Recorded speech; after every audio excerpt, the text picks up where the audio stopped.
आगे बढ़ेंगे। संभाजीनगर जिले के ग्रामीण क्षेत्र के 595 गांव के 852 स्कूल आज से शुरू हो गए हैं। फिलहाल सभी कोरोना मुक्त गांव में ही स्कूल खोले गए हैं। खोले गए स्कूल्स में केवल 8वीं से 12वीं तक की क्लास ही शुरू की गई हैं। वहीं संभाजीनगर के शहर क्षेत्र के स्कूल फिलहाल बंद रहेंगे।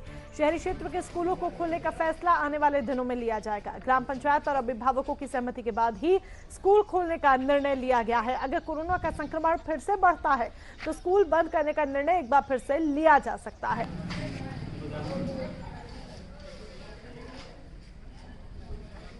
अधिक जानकारी के लिए बाबूलाल राठौड़ हमारे संवाददाता हमारे साथ जुड़ चुके हैं। बाबूलाल, ग्रामीण क्षेत्रों में स्कूल खोलने का फैसला लिया गया है, क्या क्या नियम होंगे जिनका पालन किया जाएगा, क्या गाइडलाइंस तैयार की गई हैं ताकि बच्चों को कोरोना का खतरा ना रहे और ना ही टीचर्स को?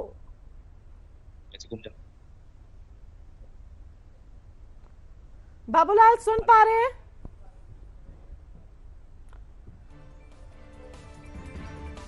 बाबूलाल राठौर हमारे संवाददाता बहुत जल्द हमारे साथ जुड़ेंगे। हम दोबारा से संपर्क उनके साथ साधने की कोशिश कर रहे हैं, लेकिन फिलहाल आपको ये बता दें कि ग्रामीण क्षेत्रों के जो स्कूल हैं उन्हें खोलने का निर्णय ले लिया गया है। अब वो स्कूल खोलेंगे, 8वीं से 12वीं तक के बच्चे स्कूलों में जाकर पढ़ाई कर सकेंगे। गाइडलाइंस का पालन किया जाएगा, लेकिन हालांकि जो शहरी क्षेत्र है वहां पर अभी भी स्कूल खोलने का निर्णय नहीं लिया गया। और ग्रामीण क्षेत्रों में भी जो निर्णय लिया गया है वो हर क्लास के लिए नहीं है, वो सिर्फ बड़े बच्चों के लिए है। मिडिल क्लास से लेकर जो 12वीं तक के स्टूडेंट्स हैं, यानी कि जो 8वीं से लेकर 12वीं तक के स्टूडेंट्स हैं, वो स्कूल जाकर शिक्षा प्राप्त कर सकेंगे, अपनी पढ़ाई पूरी कर सकेंगे। सही तरीके से गाइडलाइंस का पालन किया जाएगा। बाबूलाल राठौड़ हमारे संवाददाता एक बार फिर से संभाजीनगर से हमारे साथ जुड़ चुके हैं। बाबूलाल सुन पा रहे हैं आप? आवाज मिल पा रही है आपको हमारी? जी जी बिल्कुल मोनिका। बाबूलाल, क्या वो गाइडलाइंस होंगी, क्या वो मानक होंगे जो तय किए गए हैं जिसके तहत ग्रामीण क्षेत्रों में स्कूल खोलने का फैसला लिया गया है, क्योंकि सेफ्टी प्रायोरिटी है? बिल्कुल, देखिए ग्रामीण क्षेत्र में जो स्कूल खोलने का फैसला लिया गया है, सबसे पहले तो वो गांव में स्कूल खुले हैं जहाँ पे बिल्कुल भी कोरोना संक्रमण नहीं है, यानी कि कोरोना मुक्त गांव है। दूसरी बात, गांव के सरपंच, ग्राम पंचायत, तहसील, तलाटी, इन सब ने मिलकर प्रशासन के साथ में एक मीटिंग रखी और उसमें निर्णय लिया गया है।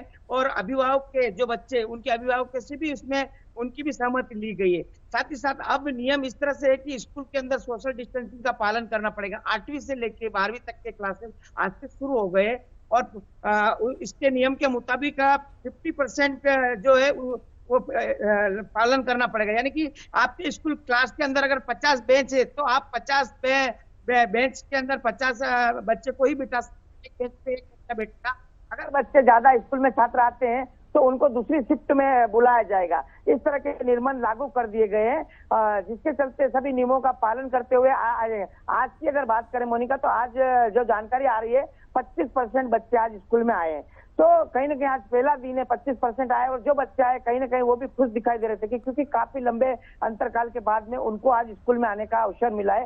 हालांकि जानकारी मिल रही है कि कुछ दिनों में अगर ऐसा रहा तो बड़ी संख्या में बच्चे आ जाएंगे। अगर ज्यादा संख्या में, फुल क्षमता में बच्चे आएंगे तो उनके लिए क्या स्कूल प्रशासन व्यवस्था करेगा, क्योंकि उनको चेतावनी दी गई कि आप ज्यादा भीड़ स्कूल में नहीं कर सकते हैं। आपके पास में अगर 50 बच्चे आते हैं, जगह कम है, तो आपको 2 शिफ्ट में बुलाना पड़ेगा। उनको एक ही दिन पढ़ाई होगी लेकिन 2 शिफ्ट में बुलाना पड़ेगा। और जो टीचर्स है उनको भी कोरोना के नियमों का पालन करना पड़ेगा। उन्होंने वैक्सीन डोज लिया कि नहीं लिया है उसका भी जानकारी देना जरूरी किया गया है, तो वैक्सीन डोज भी देना पड़ेगा। हालांकि शहरों की अगर बात करें मोनिका, तो शहर के अंदर अभी कोई भी स्कूल नहीं खोले गए हैं। प्रशासन की तरफ से बताया जा रहा है कि और 10 दिन इंतजार करेंगे, उसके बाद स्कूल खोले जाएंगे।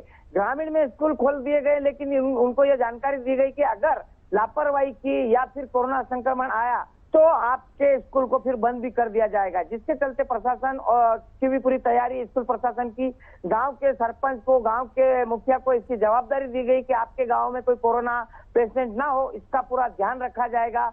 बच्चों को सही समय पर वैक्सीनेशन जो भी है, सैनिटाइजर वगैरह वो करके भेजा जाएगा। सैनिटाइजर की जो बोतल है वो साथ में लाना अनिवार्य है।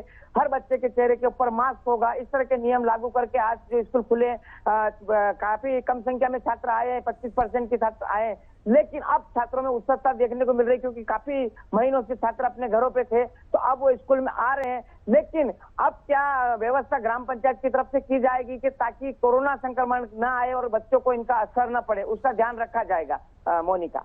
बाबूलाल, क्या वैक्सीनेशन ग्रामीण क्षेत्रों में सभी में पूर्ण हो चुका है? वैक्सीनेशन के परसेंटेज की अगर हम बात करते हैं तो ग्रामीण क्षेत्रों में वैक्सीनेशन कहां तक पहुंचा है, जो स्कूल खोलने का इतना अहम निर्णय और बड़ा निर्णय लिया गया है?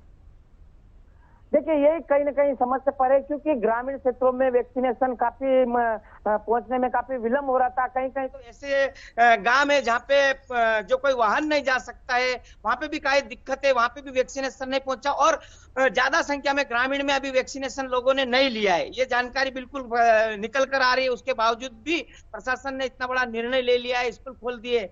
आप अगर कोई बड़ा कुछ होता है या कोरोना संक्रमण बढ़ता है तो उसका जवाब तो प्रशासन को देना पड़ेगा, जिन्होंने ये सब निर्णय लिया है। हालांकि प्रशासन की तरफ से दावा किया जा रहा है कि ग्रामीण में कोरोना संक्रमण पूरी तरह से खत्म हो चुका है और उन्हीं गांवों को ये इजाजत दी जा रही है जहां पे बिल्कुल कोरोना मुक्त गांव है।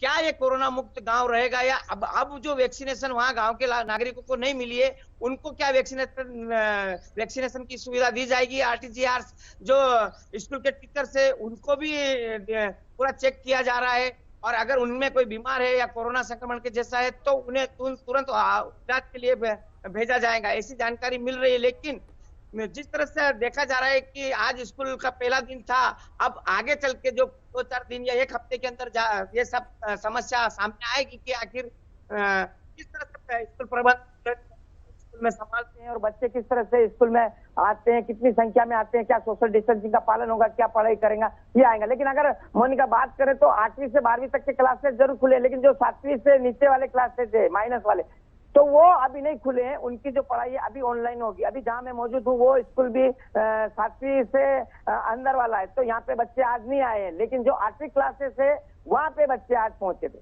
शहरी क्षेत्रों को लेकर क्या कुछ सोच विचार किया जा रहा है बाबूलाल? शहरी क्षेत्रों की अगर हम बात करते हैं तो सुचारू रूप से सारी चीजें कब पटरी पर लौट आएंगी?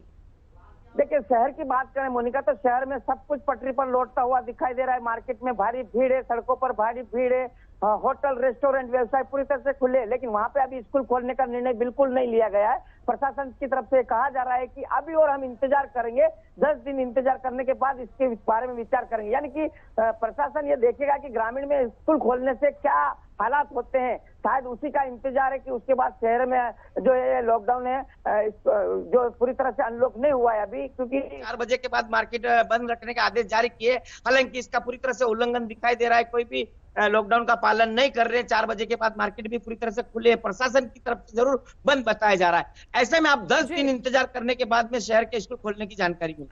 बिल्कुल, चलिए बाबूलाल, जुड़ने के लिए तमाम जानकारी के लिए धन्यवाद आपका। अपनी नजर बनाए रखिएगा।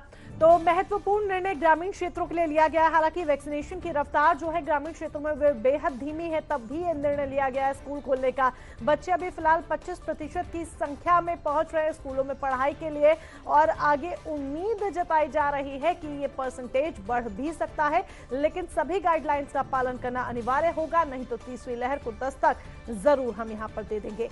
इसी के साथ फिलहाल बस इतना ही। जय हिंद।